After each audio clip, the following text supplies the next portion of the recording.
자, 금일 국내 증시 상황부터 한번 살펴보고 가도록 할게요. 지금 2월 19일 금요일장이 열리고 있는데 거래소가 지금 볼까요? 거래소가 코스피가 0.11%, 코스피가 0.12% 상승 중이고 그 다음에 코스닥이 0.66% 하락 중입니다. 근데 지금 전체적인 시장을 보게 되면 시장에 상승 종목이 거의 없어요. 코스피가 지금 상승 종목이 216개, 하락 종목이 628개, 그 다음에 코스닥이 357개, 하락 종목이 962개로 상승 종목이 한 570여 개 되고 하락 종목이 1500개 정도 됩니다. 그래서 거의 하락 종목이 상승 종목보다 약 3배 정도가 더 많은 상황이 지금 연출되고 있고 전반적으로 모든 종목들이 죄다 파란불이 들어오고 있어요. 마이너스 프로에서 마이너스 5% 정도의 하락 구간이 지금 다 지금 나오고 있습니다. 그래서 오늘 시장은 그렇게 크게 재미가 없는 상태예요. 자, 제가 이제 어제 그제도 이제 얘기를 드렸었지만 이 지수라는 거는 정말 눈속임이 심하다 그랬었죠. 예를 들어서 우리가 코스피 지수 볼게요. 자, 코스피 지수가 이런 그림이 나왔을 때까지만 하더라도 야, 여기서 지지받고 양봉이 나오네, 이제 전고점 뚫어내는 강한 상승이 나오지 않을까 라고 예상을 하고 있던 사람들이 굉장히 많았을 겁니다. 이게 그림에 지금 양봉이 3개 뜨면서 전고점을 뚫어내는 움직임이 나올 것 같아서 이게 더 상승이 나올 거라고 다들 생각을 할 텐데 여기 구간에서 음봉 몇 개만 뜬다 하더라도 다시 그림이 싹 바뀌게 돼서 불안함을 조장을 하게 될 거다 라고 얘기를 드렸었던 게 기억이 나시나요? 이날 보시게 되면 자, 이때가 우리가 가장 큰 공포심을 느꼈을 때죠. 이때 그림만 보더라도 이때 양봉이 나오고 나서 1월 25일 날 전고점을 뚫어내는 거 아니냐라는 여기도 한번 페인팅을 페이크를 한번 주고 그 다음날부터 음봉이 무려 4일간 지속이 되게 되면서 이제 폭락의 시작이다 라는 말을 많이 들으셨을 거라고 생각을 합니다. 그런데 지수를 우리가 물론 예측하는 거는 필요하지만 이 예측보다도 더 크게 필요한 거는 대응 전략이에요. 대응 전략. 지수가 앞으로 오를 거다 내릴 거다, 물론 우리가 큰 그림은 잡고 가야 되지만 그 큰 그림 속에 안에 들어가 있는 전략을 제대로 짜서 매매를 해야 된다는 겁니다. 이해 가시죠? 지금도 마찬가지예요. 지금 구간 자체가 하락이냐 상승이냐라고 논하기에는 굉장히 애매한 구간입니다. 지금 보게 되면 제가 큰 박스권으로 그리게 되면 여기서 여기 구간까지 나온다 그랬죠. 전고점 3266에서 그 다음에 2950까지 이 안에서 큰 그림 안에서 박스가 이루어지고 있고 그 다음 작은 박스 안으로는 이 그림을 볼 수가 있다 그랬어요. 그래서 오늘 이제 지수가 마무리가 되고 오후장까지 지켜봐야 되겠지만 이 작은 박스권을 이탈하느냐 이탈하지 않느냐를 우리가 다시 한번 생각을 해봐야 됩니다. 그래서 만약에 작은 박스권, 이 작은 박스권 안을 이탈하는 웃음이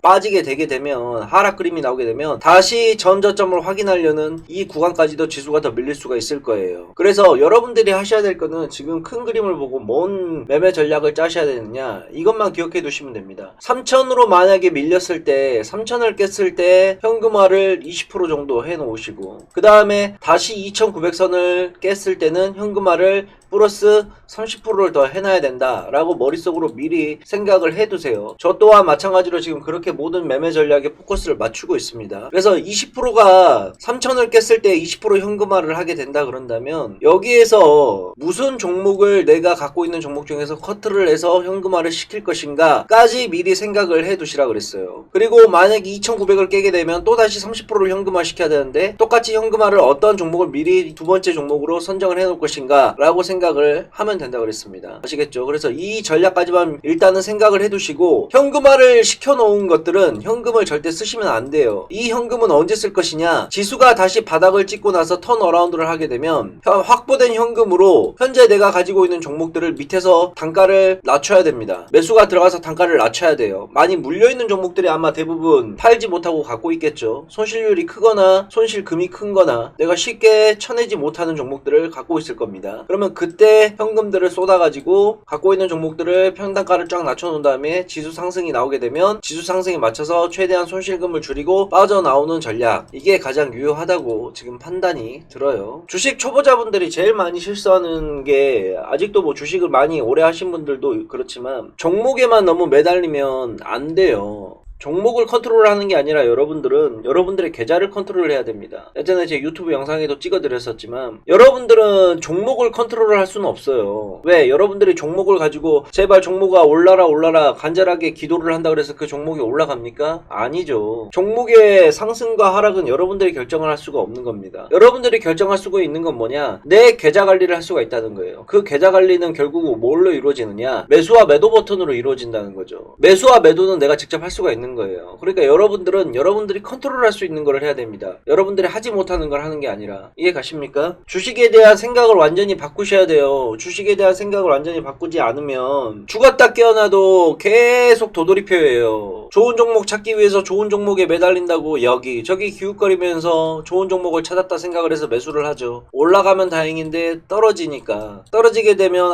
이거 떨어지게 옆에 또 어떤 종목이 올라가는 게 눈에 보여요. 그러면 이 떨어지는 거 그냥 버려버립니다. 그냥 버려버려요. 아유 손절 이쪽으로 갈아타야지. 여기서 한번 올라가. 수익 봤어. 좋네. 다음 종목 뭐지? 또 찾아요. 그러면 다음 종목에 또 들어가요. 이거 팔고. 그러게 되면 또 물려요. 이게 도돌이표예요. 계속해서 그냥 돌고 도는 겁니다. 그런 식의 매매 방법은 해봤자 안 되는 거예요. 종목에다 목숨을 걸지 말고 여러분들 계좌에다가 목숨을 거세요. 자, 그리고 미국 증시를 좀 이야기를 드리자 그런다면 전날 미국 증시는 좀 하락으로 마감을 했는데 뭐 큰 이슈는 없었어요. 자, 미국 지수를 보시게 되면 자, 다우와 나스닥이 어저께 각각 0.38, 0.72 하락을 했는데 글쎄요, 저는 이 하락이 나름 의미가 있었던 하락이라고 생각을 하는데 보시게 되면 다우 지수가 지금 고점에서 계속해서 버티기를 들어가잖아요. 그런데 버티기를 들어가는데 중요한 거는 보세요. 저번 주 화요일부터 시작해서 하나, 둘, 셋, 넷, 다, 일곱 7거래일 동안 공통점이 있습니다. 뭔 공통점이냐? 애들이 안 빼요. 종가만 놓고 보세요. 종가만 놓고 보시게 되면 얘네들이 장중에 쭉 뺐다가 결국에는 종가를 회복시키고 밑에 꼬리들을 계속해서 달고 있는 모습이 보입니다. 하나, 둘, 셋, 넷, 다, 일곱 거의 7거래일 동안 꼬리를 달고 있는 게 보여요. 그렇기 때문에 제가 봤을 때는 밑에서 받쳐주고 있는 저점 관련된 것들이 굉장히 잘 해주고 있다. 그래서 아직까지 미국 시장의 상승 여력은 충분히 남아있다라고 저는 판단이 듭니다. 왜냐하면 뺄 거였으면 밑에서 안 받쳐줬죠. 매수 물량이 안 들어왔었죠. 저점 매수 세력들이. 아니면 다 밑으로 빼버렸을 건데. 그래서 굉장히 저는 낙관적으로 일단은 다우지수를 좀 보고 있는 상황이에요. 나스닥 쪽도 마찬가지고. 나스닥도 좀 밀리긴 했지만 갭이 발생을 하면서 밀린 거기 때문에 또 밑에서 양봉 두 개가 떴잖아요. 그러면 이 갭을 메우려고 다시 위로 방향 전환을 할 가능성이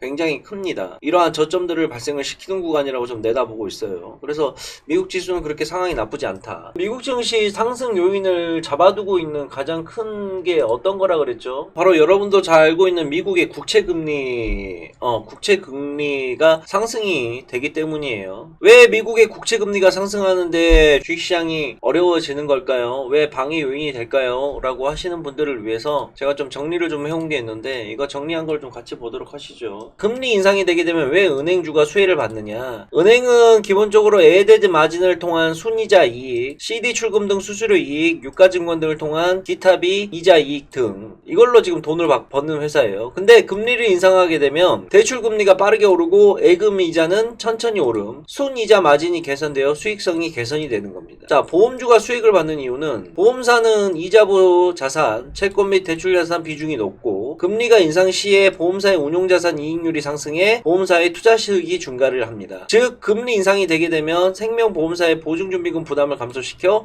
실적 개선을 가져올 수가 있는 거예요. 은행보험 관련주를 해서 이렇게 좀 정리를 좀 해드렸습니다. 주식 강의 자료 여기다 올려놓을 테니까 보세요.